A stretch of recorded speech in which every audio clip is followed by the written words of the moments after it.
Now remember I told you on the other video that if I were to go ahead and try to plug in a pattern for this rectangle here, what would happen is it would come out horizontally and I'd get a bunch of rows. So we need to take that rectangle or that rectangular size and make it a horizontal to fit our patterns in. And to do that, if I'm working on this side, a lot of times what I'll do is I'll go ahead and take the one on the opposite side, and I'm going to go ahead and modify that block.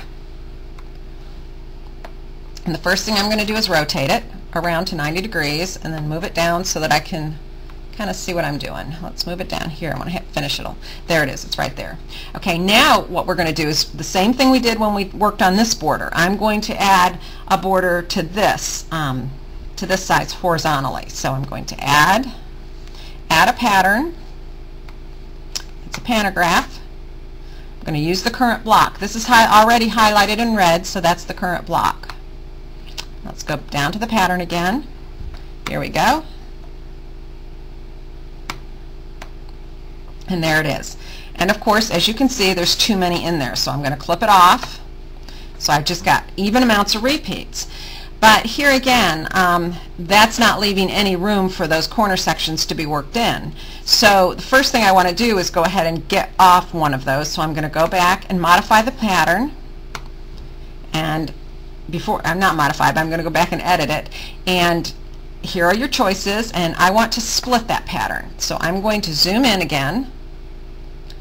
Zoom in to this area here and zoom off, and now I'm going to split out this area. Remember, we want it to all be red on one side and green on the other side. So we're going to split that and finish it. Now I'm going to get rid of it, delete that. Okay. Now remember we had that measurement going up and down. It's 55.25. That is the measurement I want to make this. So I'm going to modify the pattern, and I'm going to make it 55.25. Okay. Now let's move that and center it. Okay. Well, I guess you don't really need to center it at that point. I actually want to rotate it. I'm going to rotate it 90 degrees and now move it up into that space. And it should fit. It should come close to fitting. I'm not saying it's going to fit right, right away, but let's go ahead and zoom it in and see where we're at. Okay. We've got a little, boy, that's that's pretty good. It's got a little section in between, but that's not bad at all. Let's pan down to look at the bottom of it. And here again, we have a little section. Now, in order to get rid of those little sections, if you don't like that, actually, look at this. It actually turned out flower, feather, flower. We're back to where we want it to be. I think at this point, what I'm going to do is scale up these corners a little bit more. We can go back and forth by clicking the select, and I'm going to scale that up just a little bit. And then maybe move it. And get it into place. There we go. Now let's pan up and do the same thing to the top one. And even if the scale isn't exactly the same, as you can see, I'm working separately now on these. Let's select it, this one, scale it up. And even if the scale isn't exactly perfect, from the top one to the bottom, corner, I really don't think it's going to be noticeable to the naked eye. So let's go ahead and move this a little bit to get it out of the way. Let's move it up a little bit. I really think that's going to work pretty good. Let's zoom in so we can really get a close-up of where that is. Yeah, that's not overlapping. Can you see? That's not overlapping. That actually looks really good. And let me pan it and go down to this other side